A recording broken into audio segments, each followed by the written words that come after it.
Рипчиња без глави. Од моето село тече рекичка, а крај неа растат врби, евли и јасики.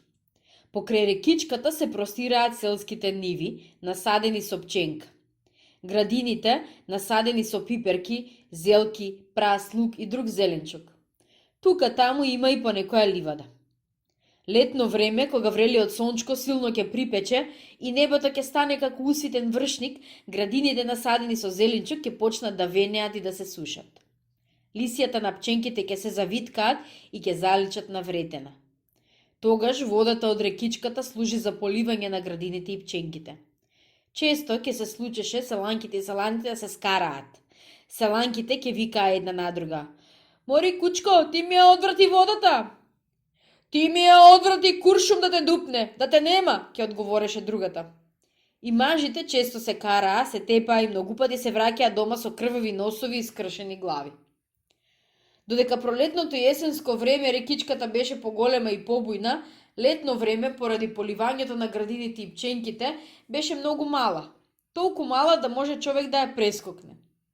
Таа наша рекичка се влеваше во Охридското езеро. Затоа, пролетно време, кога пак ќе набуеше, во неа ќе влезеа и накачеа многу рипчиња. Во летните топли денови, кога водата ќе намалеше, многу рипчиња, особено помалите, ќе останеа во вировите.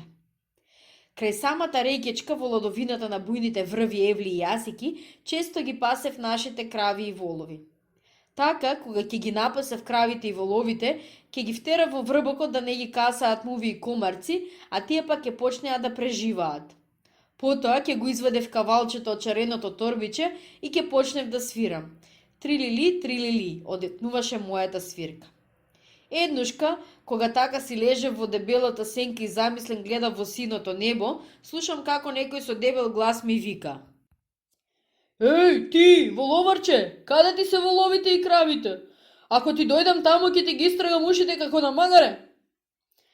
Ми се пристори дека тоа е гласот на полјакот Дејан, а од селскиот полјак имавме страф и воловарчињата и овчарчињата.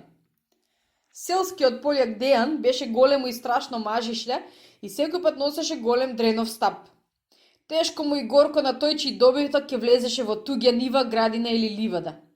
Не само што ќе му го отереше добитокот в село и татко му ќе платеше глоба, туку убаво ќе го наделкаше така што со месеци ќе го памтеше ќотекот.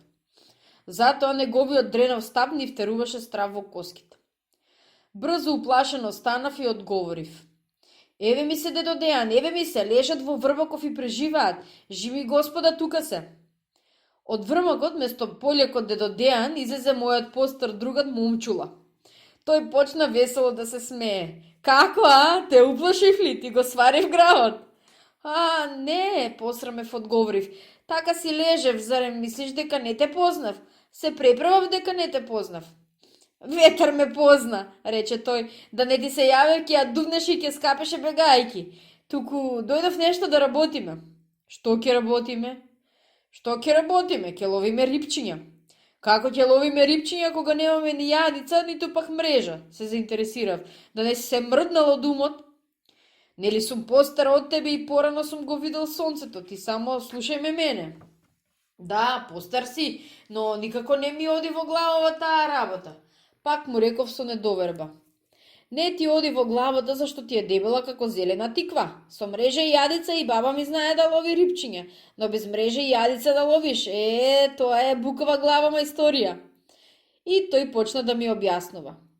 "Гледаш ли дека е сега горештина?" "Што ако е горештина?" "Чекај бре, слушај ваму. Сонцето пржи и пече.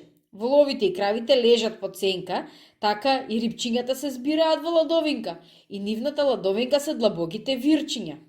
И тогаш ќе почнеме да ловиме рипчиња со твоите гаки." "Со моиве гаки?" зачудено викнав. "Зарем може тоа?" Може, уверено потврди тој. "Ти ќе ги собличеш гаките, ќе ги подврзаме ногавиците и ќе почнеме да ловиме рипчиња." Не верувајќи во она што ми го раскажуваше, весело се насмеав и му реков: "Барем да ги земев гаките од баба ми, тие се пошироки и поголеми, ќе фатевме повеќе рипчиња." "Или пак да земев широки и шарени шалвари од некоја ѓупка, што рипчиња ќе фатевме." "Море, слекувај ги гаките кога ти велам," строго и налутено ми викна тој. Немав што да правам. Тој беше поголем и постар, па можеше да ме натепа ако не го послушав. Затоа послушно ги соблеков гаките и му ги фрлив и му реков: кога толку си запнал, еве ти ги, копе си ги очите со нив. Виде дека се налутив, ги зеде гаките и благо ми рече: не лути се, сега ќе видиш како брат ти знае да лови рибчиња. Им ги подврза моите гаки двете ногавици и пак ми рече: сега сметни ја капата од главата. Зошто да ја сметнам капата од главата, да не мислиш и со не да ловиме рибчиња? Не, да не ти падне во водата и да се удави, се насмеа тој. Потоа тој ја сметна капата и ги собу гаките. Кога ме остави така без капа и без гаки, почна да ми се смее. Кој е без капа, магаре го прескака. Како што ми објасни тој, брзо влеговме во вирчињата, ќе го раширев гаките и ќе ги пикнев под корењата во некое вирче. Тој со едно долго дрво ќе дупеше оддалеку, а кога ќе дојдеше близу до мене ќе ми викнеше: сега креве ги гаките горе. Кога ќе ги кренев гаките, внатре претаа безброј рибчиња. Рибчињата тој ги собираше во моето торбиче. Така во еден вир, друг, трет го наполнивме целото торбиче со рибчиња. Вечерта пред да се стемни си ги поделивме рибчињата и си дојдовме дома. Кај мене дома немаше никој. Дедо беше отишол в село, баба на чешмата да наполни вода, а мајка ми на трло да ги измолзе овците. Го оставив торбичето со рибчињата до огништето, ги втерав воловите во керелот и излегов да играм со децата. На рибчињата заборавив. Кога домашните се вратија дома и јас се прибрав, се сетив за рибчињата, го зедов торбичето и им се пофалив. Видете, видете што уловив. На масата ги историв рибчињата. Но за чудо, половината од рибчињата беа без глави. Чудо големо, рече дедо ми, си ми донесал рибчиња без глави. Ама, кога ги ловев, дедо, имаа глави, сега, како сега се без глави? Го прашав деда. Мој внучко, почна да објаснува баба ми. Рибчињата си ги оставил назами. Дошло мачето, јало и се преело. Почнало потоа да ги јаде само главите. Мачето многу сака главчиња од рибчиња. Друг пат, кога ќе донесеш рибчиња, обеси го торбичето.